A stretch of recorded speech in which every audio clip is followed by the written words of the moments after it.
Graça e a paz. Está cheio hoje, né? Casa cheia. Quem esteve aqui sábado? Domingo de manhã? Os crentes aqui é só domingo mesmo? Deus abençoe a sua vida. Deus enriqueça o seu coração. Queridos, chegamos aqui na sexta-feira, e desde sexta-feira um bálsamo na nossa vida, estar com essa família amada, família abençoada, e nós já demos muitas gargalhadas. Depois que a luta passa, a gente sorri. Mas enquanto o fogo está batendo, não é romântico não. Eu não sei se você conhece as histórias do Nepal. Nosso pastor, meu pastor titular, ele vai todo ano para o Nepal. E uma criança no Nepal, ela comer um prato de comida, ela tem que ser abusada por 25 homens. Um prato de comida. Eu tenho um pastor que eu adotei, ele em Moçambique. Ele não é pastor presbiteriano, e já falei com ele ontem. E sempre que possível, eu abençoo a vida dele.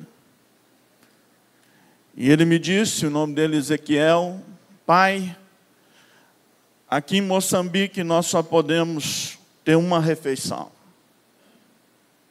Ou nós almoçamos, ou nós jantamos. E acontecem uns negócios estranhos comigo, que Deus coloca no meu coração para adotar esse pessoal. E eu morro de rir porque eu preciso ser adotado. Assim, Senhor. Mas em Moçambique, R$1 equivale a 12 vidicais ou bidicais. Ou seja, ele está separando, o pastor Ezequiel, preparando um congresso, um encontro evangelístico, num lugar onde eles vão de comboio, e longe, andando 3, 4 dias. E ele falou: pai, o senhor podia me ajudar. Eu falei assim: está facinho. Porque o dono do ouro e da prata é o papai do céu. Eu fui e perguntei, ele, né, curioso, falei: quanto você precisa? E ele disse assim: olha, em reais eu preciso de R$500. Falei: está fácil. Você ora, e eu oro, e eu informo, e está tudo certo. Converso com a missionária, amiga minha, que me abençoou muito em 2002. Hoje já não está mais trabalhando como missionária. Eu a conheci quando ela estava em Vitória, Espírito Santo, numa congregação da primeira igreja de Vitória, Forte São João. Ela era ovelha do pastor Hernandes Dias Lopes. E ela também fez um pedido de socorro, e eu falei: o quê? Está fácil. Eu vou falar com quem? Com o dono do ouro e da prata. Queridos, nós, no mês de agosto, a igreja presbiteriana é movida, mas tem uma turma aí que age nos bastidores, como o pastor Anderson disse. E geralmente o profeta não tem honra na sua própria casa. Jesus mesmo disse isso. E quando o pastor disse: olha, temos o nome daqueles que são voluntários ali, pessoas que não recebem, pessoas que estão abençoando, eu dei um jeito de ir lá nos fundos agora, vi geração futura. Falei: gente, que coisa linda. E eu fiquei olhando a movimentação, e eu fiquei olhando, eu falei: Senhor, que maravilha. Desde sábado, eu falei sobre o meu chamado. Quem estava aqui viu, ouviu. Quem não estava, se quiser, vai olhar lá no YouTube. Mas o meu chamado foi quando eu tinha 6 anos de idade. E foi um chamado maravilhoso. Porque eu falo maravilhoso, eu tenho médico na família, eu tenho advogados na família, engenheiro, mas o melhor de todos eles sou eu, embaixador de Cristo Jesus. Embaixador de Cristo Jesus, aquele que prega a palavra do Senhor, aquele que representa Cristo nessa terra, louvado seja o nome do Senhor. Eu gostaria que você abrisse a sua Bíblia no livro do profeta Ezequiel.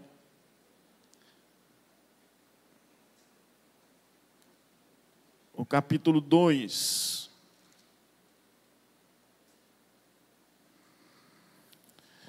Pode ficar tranquilo que hoje eu não vou demorar, tem ceia.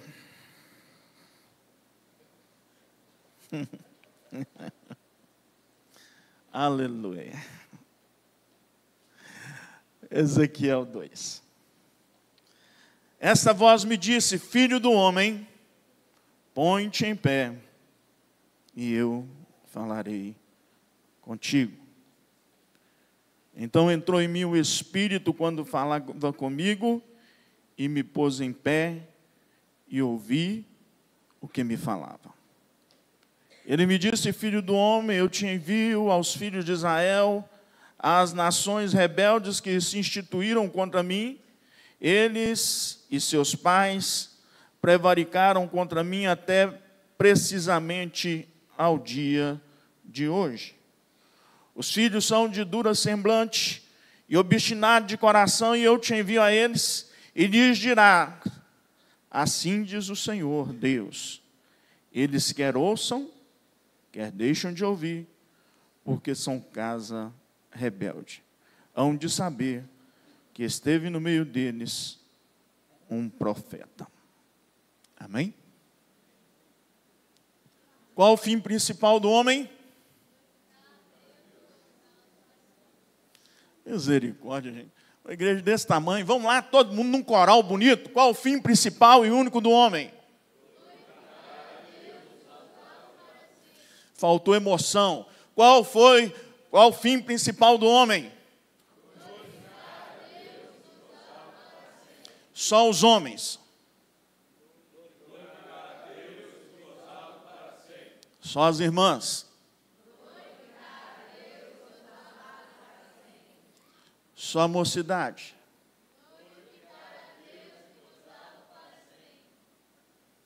Você não pegou nada, já está abençoado aí. A finalidade da sua vida e da minha vida é glorificar a Deus. Você pode dizer comigo: eu preciso glorificar aquele que vive, aquele que reina para sempre. Louvado seja o nome do Senhor. Aleluia. É minha? Nunca foi sobre você e nunca foi sobre mim. Sempre foi dele. Para ele são todas as coisas. Porque dele e por ele, por meio dele e para ele são todas as coisas.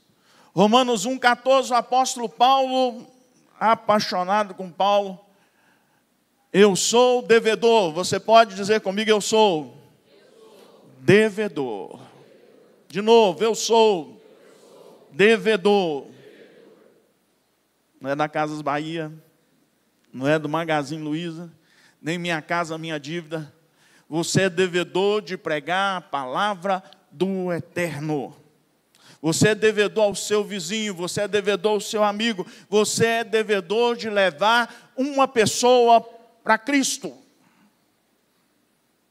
Temos umas 250 pessoas aqui, 200, 150.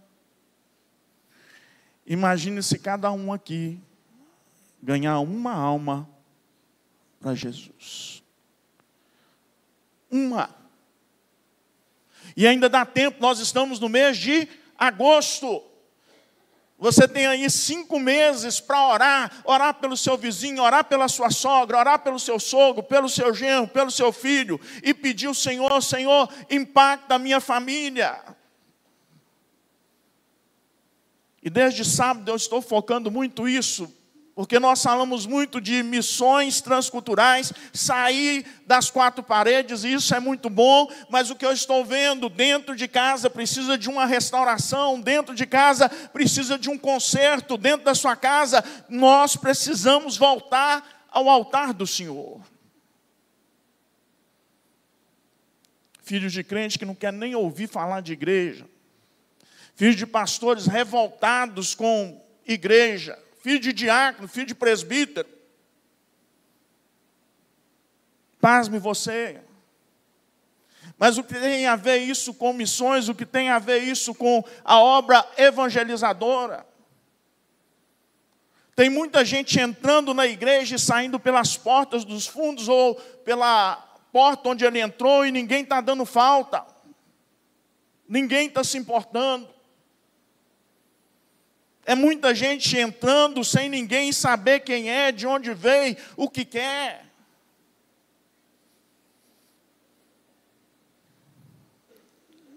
O nome Ezequiel significa o Senhor é a minha força. É a minha força. E eu quero pensar com os irmãos com o tema tirando as escoras. Tirai as escoras. Interessante que quando Deus chama Moisés, Moisés está na casa de Faraó, no bem bom. Ele descobre que não pertence àquela casa. Moisés tentando uma aproximação com aqueles que seriam seus parentes, ele mata um egípcio. E ele esconde. Depois, no outro dia, Moisés está ali andando de um lado para o outro e as pessoas viram para ele: você vai fazer conosco como você fez com aquele egípcio? Moisés, com medo, partiu para o deserto. Moisés ficou 40 anos achando que era alguém, 40 anos agora no deserto, achando que não era ninguém, que Deus tinha esquecido dele. Depois de algum tempo lá no deserto, Deus manifesta no meio de uma sarça ardente, onde o fogo ardia e não se consumia. E Moisés, vendo aquela sarça ardente e não se consumindo, ele aproxima-se dela. Era normal no deserto aquela sarça arder e acabar. E quando ele aproxima, veio uma voz para ele: tira a sandália dos teus pés, porque a terra que tu pisa, santa é. Você contrataria um pastor assassino? Você contrataria um missionário assassino? Você casaria com uma mulher que dentro do currículo dela está lá, matou o marido, matou o namorado? Certamente que não. Loucura. E a seleção de Deus é muito doida, muito louca. Eu sou um improvável na seleção natural, e Deus vai e me escolhe. E de repente você que está me ouvindo nesta noite também é um improvável. Você não seria escolhido num percurso natural, mas Deus escolheu você. Louvado seja o nome do Senhor. E aquele que Deus escolhe, Ele capacita. Aquele que Deus escolhe, Ele perdoa. Aquele que Deus escolhe, Ele comissiona. Aquele que Deus escolhe, Deus trata. Põe-te em pé e eu falarei contigo. Deus dá uma missão para Moisés: você vai libertar o povo que está lá 430 anos na escravidão. E o que Moisés fala? Eu sou pesado de língua. Há quem diga que Moisés era gago. Deus mandou Arão juntamente com ele, e Moisés não teve desculpa. Jeremias, capítulo 1. O Senhor diz ao profeta que ele é escolhido desde o ventre. O que Jeremias fala? Eu não passo de um menino, de uma criança. São desculpas que cada um de nós temos para não obedecer o ID. São desculpas que cada um de nós temos para não atender à voz de Deus, ao comissionamento do Pai. Eu acho lindo quando nós chegamos no profeta Isaías, capítulo 6. Isaías vê a glória do Senhor. E ele vê serafins andando, voando de um lado para o outro. E ele fala daquela turma estranha, esquisita, com 2 asas voavam, com 2 nos pés, com 2 no rosto. E dizia de um lado para o outro: Santo, Santo, Santo é o Senhor. O profeta Isaías vê aquela visão sinistra, extraordinária, impactante.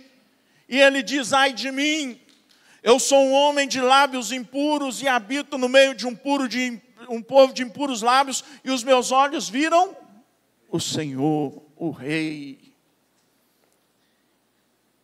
E quando ele falava: agora eu vou morrer, sai um anjo com a tenaz, pega numa brasa viva e toca nos lábios de Isaías. Eu não sei se ele falava muita bobeira, eu não sei o que é, mas está lá no capítulo 6, que o Senhor tocou nos lábios de Isaías com um toque transformador, de tal forma que veio a segunda pergunta: a quem enviarei e quem há de ir por nós? E Isaías disse: eis-me aqui, envia-me a mim. Louvado seja o nome do Senhor. Não adianta você querer terceirizar a evangelização. Os funcionários são seus. O amigo de trabalho é seu. O parente é seu.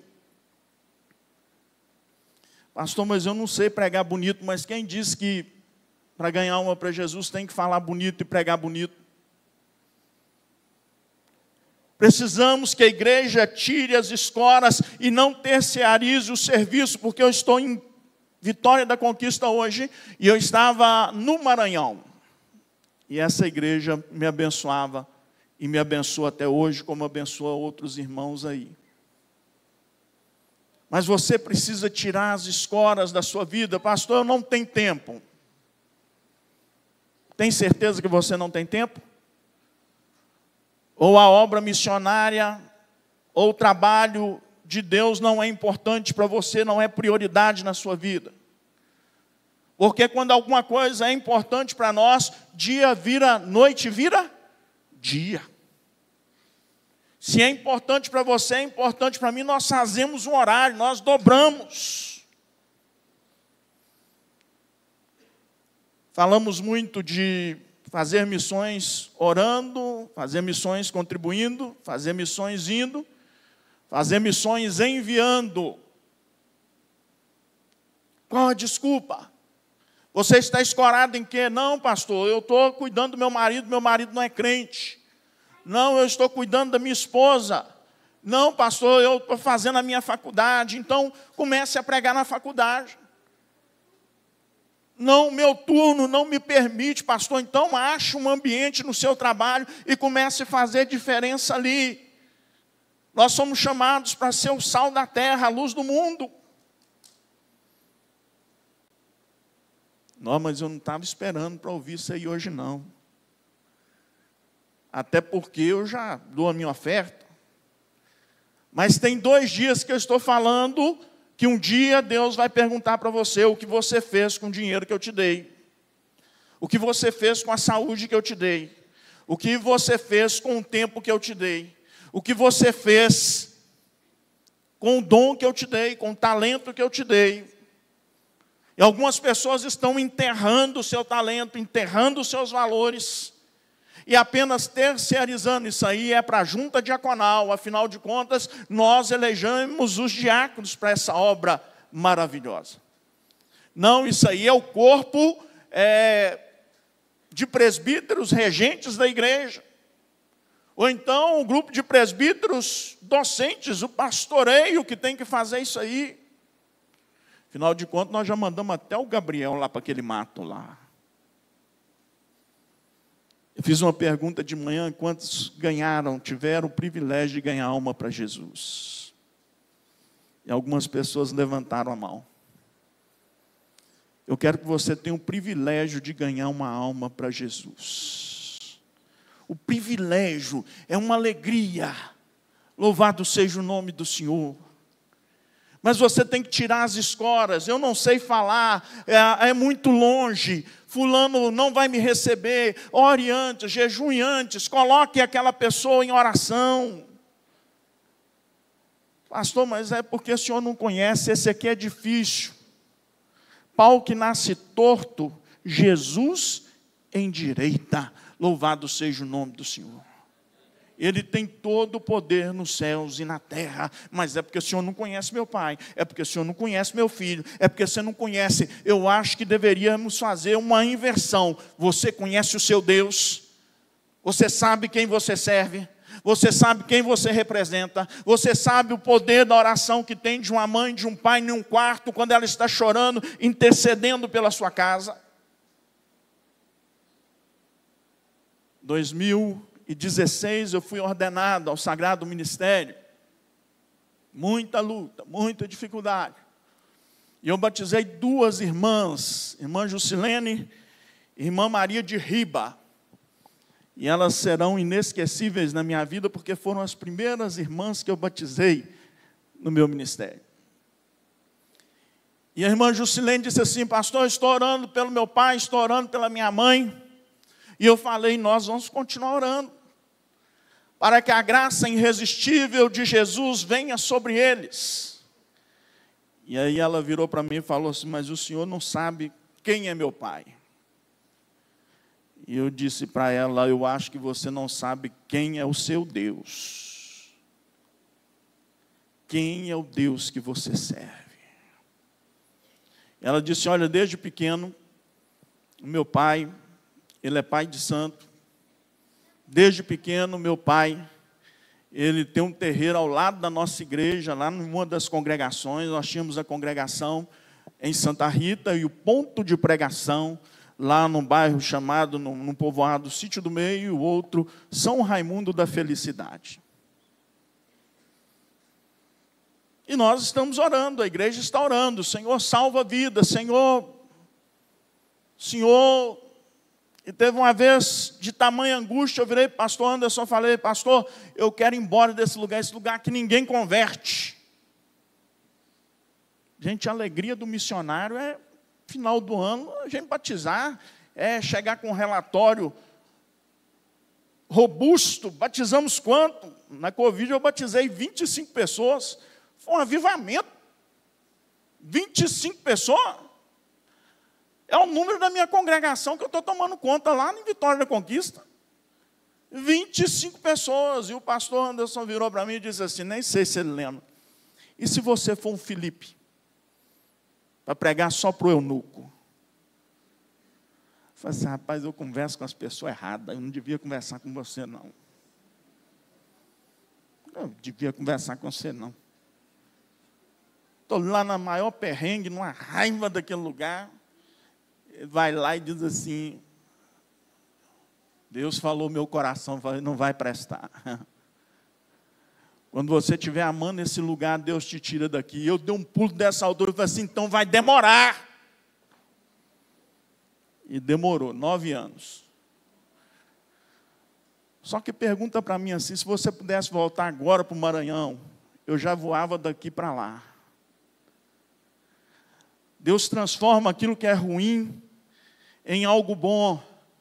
Sadraque e Mesaque, lá naquela fornalha ardente, eles estavam andando e passeando, porque o Senhor estava presente naquele lugar. E quando o Senhor está presente na sua vida, no seu ministério, no seu chamado, Ele muda a motivação do seu coração. Aquilo que é amargurado, aquilo que você não gosta, torna-se prazeroso.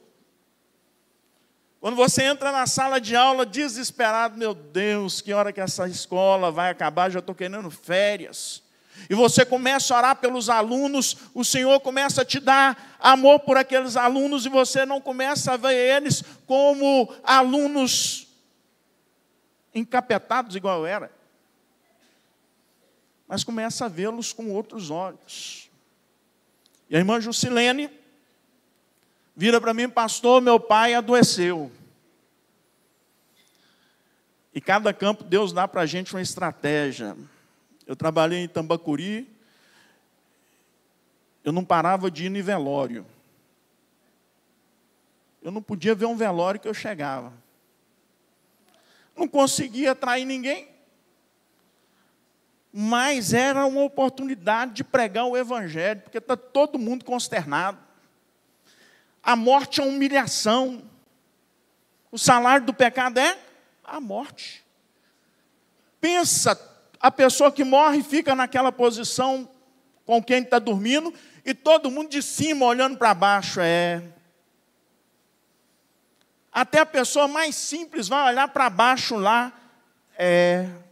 E vai chegar o meu dia, e vai chegar o seu dia dessa humilhação. Esse moço passa mal, ela me liga, ele vai para o hospital, os médicos mandam ele morrer em casa, e ela me liga: pastor, meu pai está precisando que o senhor ore por ele. Falei: já estou chegando aí. Mais do que rápido eu cheguei lá, me apresentei: seu José, que é o pastor Geraldinho, sou pastor da sua filha, se o senhor está me ouvindo, pisca os olhos. Ele piscou. Eu gostaria de fazer uma oração pelo senhor, e gostaria, se o senhor me permite, fazer uma oração para o senhor.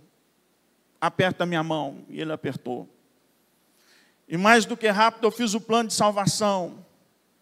Todos pecaram e carecem da glória de Deus. Pela graça sois salvos, mediante a fé. Isso não vem de vós, é dom de Deus. Não vem de obras, para que ninguém se glorie. Eu sou um pecador, o senhor é um pecador também, mas nós vamos estar diante do tribunal de Deus. E a minha pergunta para o senhor agora é o seguinte: o senhor quer entregar a sua vida a Jesus? Se o senhor quiser entregar a sua vida a Jesus, o senhor aperta a minha mão. E ele apertou minha mão. E eu, mais do que rápido, isso é reflexo. E eu pergunto de novo: se o senhor quer entregar a sua vida para Jesus, aperta 2 vezes. E ele apertou minha mão 2 vezes. E eu disse para aquele homem acamado: então o senhor vai orar na sua mente: Senhor Jesus, perdoa os meus pecados. Eu te recebo, escreve meu nome no livro da vida. E que eu tenha a alegria de estar com o senhor. Em nome de Jesus, amém. Quando eu terminei, em nome de Jesus, amém, as lágrimas correram dos olhos do seu José. Aleluia. E naquele momento me deu uma paz, me deu uma alegria, porque o seu José era pai de santo, fazia vários feitiços, levava muita gente para tudo quanto é lado. E para a glória de Deus, o terreiro de Macumba, que era ao lado do nosso ponto de pregação, fechou, porque ele não teve sucessor. E o irmão José, eu vou encontrar com ele na glória. Você tem noção do que é isso, irmãos? Mas se eu coloco as escoras, não, ele fez mal a vida inteira, não, ele atrapalhou a nossa igreja, tal. Não, é longe demais, eu não tenho tempo agora. Eu tirei as escoras e corri lá, falei: o momento oportuno é agora, não é amanhã. Quando você for amanhã, essa pessoa que está em depressão pode ter tirado a vida. Se você deixar para amanhã, para pedir o perdão que você precisa pedir o perdão, pode ser que aquela pessoa que você precisa pedir o perdão e ministrar o perdão na vida dela não esteja mais com você. Tire as escoras. Tire as escoras do preconceito. Tem pessoas que você acha que não merece o céu, nem você e nem eu merecemos. Mas pelo sangue, na cruz do Calvário, vertido por sua vida e por minha vida, nós chegaremos lá. Eu não sei qual é a escora que você tem colocado na sua vida para não fazer a obra de Deus. Eu não sei falar, Moisés também não sabia. Eu sou muito novo, o meu chamado foi com 6 anos de idade, 7 anos de idade. Eu não aguento chegar perto desse tipo de pessoa. Você é do tipo que faz acepção de pessoas. Comece a orar para que o seu coração seja mudado, transformado. E que o amor de Cristo venha sobre a sua vida.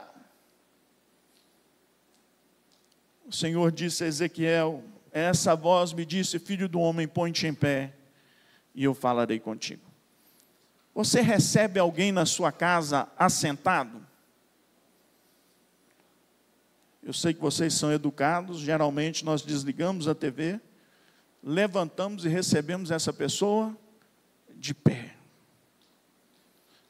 Se você já foi num tribunal, pelo menos nos filmes é assim, o juiz está subindo para a tribuna, todos de pé para receber o juiz. Isso significa esteja pronto. Isso significa respeito. Isso significa estou disponível. Põe-te em pé e eu falarei contigo. E o versículo 2 diz assim, então entrou em mim o Espírito quando falava comigo e me pôs de pé. Quem colocou Ezequiel de pé? O Espírito. Quem colocou Ezequiel de pé? Foi o Espírito de Deus. Como está o Espírito de Deus na sua vida?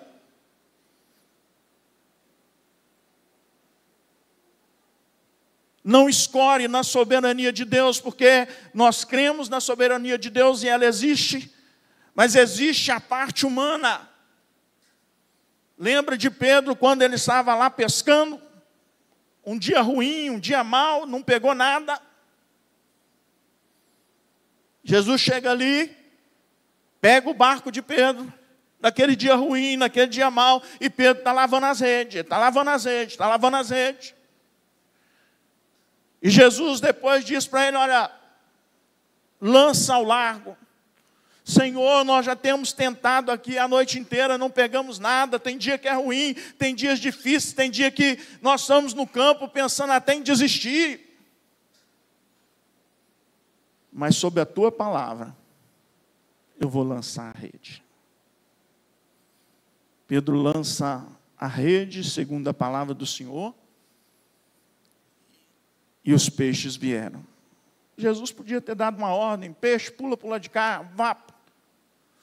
Mas ele não fez isso e nem vai fazer aquilo que é para você e eu fazermos, é você e eu que temos que fazer. Olha a morte de Lázaro, tirai a pedra. Ele podia ter dado uma ordem, tire essa pedra aí não, mas os homens tiveram que ir lá tirar a pedra. Aquilo que é para você e eu fazermos, Deus não vai fazer. Pastor, eu estou cansado. Nada muda. O Espírito de Deus entrou em mim e me colocou de pé. O Espírito de Deus entrou em mim e me colocou de pé. Sabe por que você tem uma vida fraca? Estou fraco, estou fraco, estou fraco, estou fraco, igual aquela galinha da Angola? Porque você não está tendo, de repente, a intimidade com o Pai que deveria ter, para que o Espírito de Deus entre na sua vida e molde o seu ser e te coloque de pé. Irmãos, na nossa força, nós não vamos conseguir ganhar o mundo para o Senhor. Na nossa força humana, na nossa carne, no nosso intelecto, na nossa homilética, nós não vamos conseguir. Nós precisamos ser movidos pelo Espírito Santo de Deus. E algumas pessoas, quando falamos do Espírito Santo de Deus, elas têm medo, como se fosse algo de pentecostal. O Espírito Santo não é de pentecostal, o Espírito Santo é de Deus. E esse Espírito é que move a igreja, é esse Espírito que traz convicção de pecado, é esse Espírito que impulsiona, é esse Espírito que coloca generosidade no seu coração. Põe-te em pé, e eu falarei contigo. Qual tem sido a sua desculpa? Qual tem sido as suas escoras? Pastor, eu tenho 70 anos de igreja presbiteriana. Eu sou fundador dessa igreja. Louvado seja o nome do Senhor. Que Deus te abençoe. Que legado lindo, que maravilha. Pastor, mas hoje eu estou desanimado. Então é hora de você reanimar no Senhor. Porque aqueles que esperam no Senhor renovarão as suas forças. Subirão com asas como águias. Louvado seja o nome do Senhor. Põe-te em pé, e eu falarei contigo. Tem uma frase que eu estou com ela em mente, o pregador Charles Spurgeon: todo cristão é um missionário, ou ele é um impostor.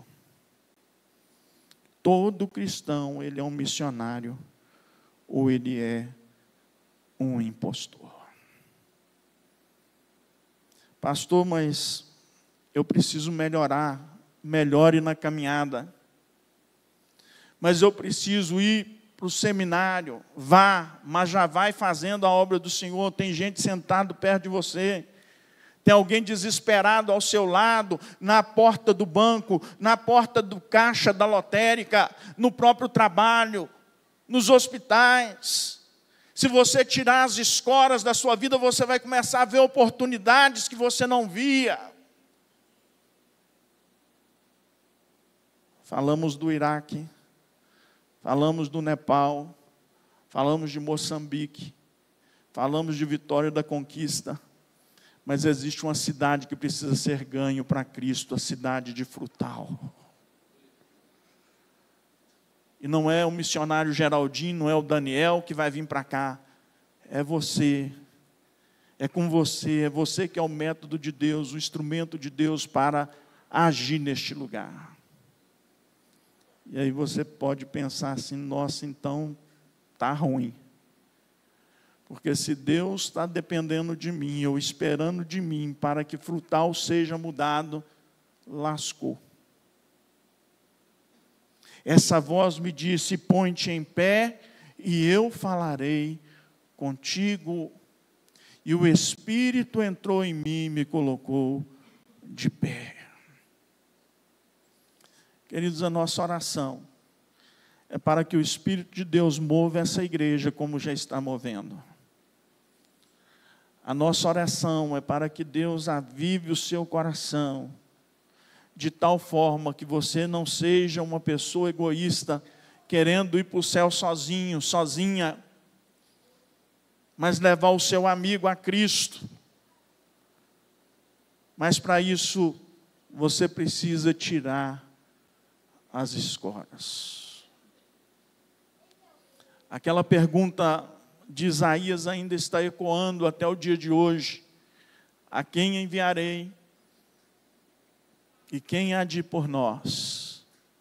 Eis-me aqui, envia-me a mim. Você pode colocar-se de pé?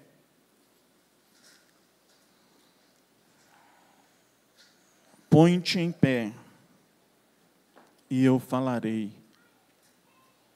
contigo. Eu gostaria que você fechasse os seus olhos.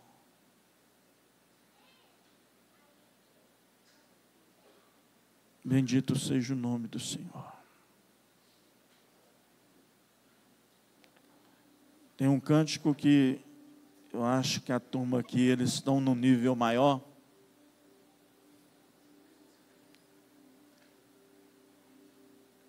Eu quero experimentar algo novo.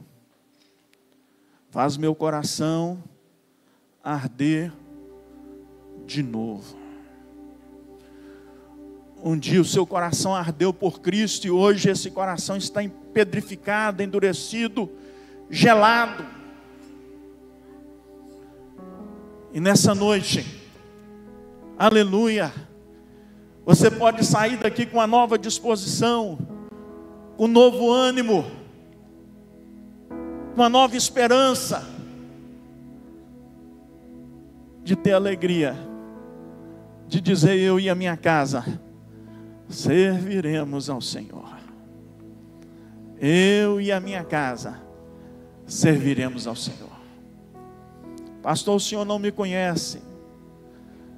Pense em Moisés, um assassino, um fujão.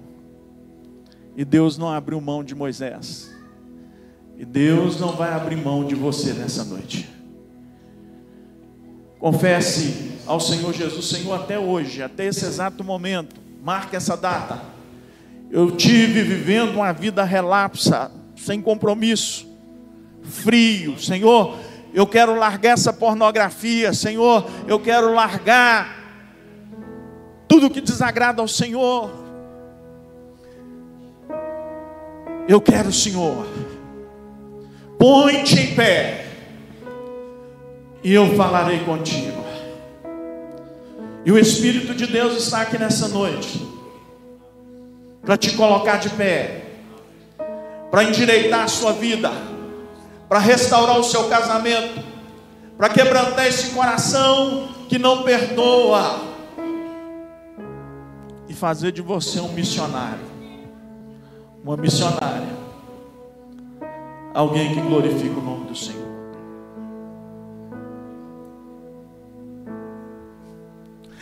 Então vamos orar, vai ficar para a próxima.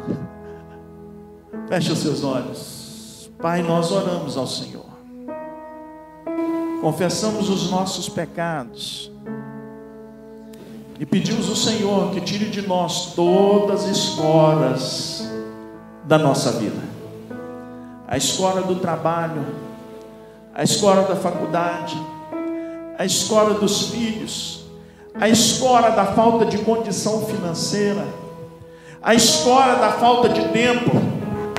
Meu Deus, quantas desculpas vamos dar ao Senhor para não atender o ID do Senhor. Ah, Pai, o Senhor te perdoa nessa noite. O Senhor te perdoa nessa noite, aleluia. Existe uma voz de perdão do alto sobre a sua vida, aleluia. Aquele que confessa e deixa, alcança misericórdia. Aquele que confessa e deixa, alcança misericórdia. Louvado seja o nome do Senhor. E o Espírito Santo do Senhor está sobre a sua igreja. Visita a tua igreja, Senhor. Vai curando agora essa depressão em nome de Jesus. Vai curando, Senhor, todo mal em nome de Jesus, essa enfermidade. Vai tocando, Senhor. Vai tocando nos nervos, vai tocando, ó Deus, no coração, vai quebrantando, vai mudando a postura de cada um diante desse lugar, porque nós queremos estar de pé, e não de pé na força humana, mas na força do Espírito Santo de Deus. Move a igreja de Frutal, move, Senhor, o conselho desta igreja, move os pastores desta igreja, move o presbitério desta região, move o sínodo. Meu Deus, faça algo novo em Frutal, para a glória do nome do Senhor. Aleluia.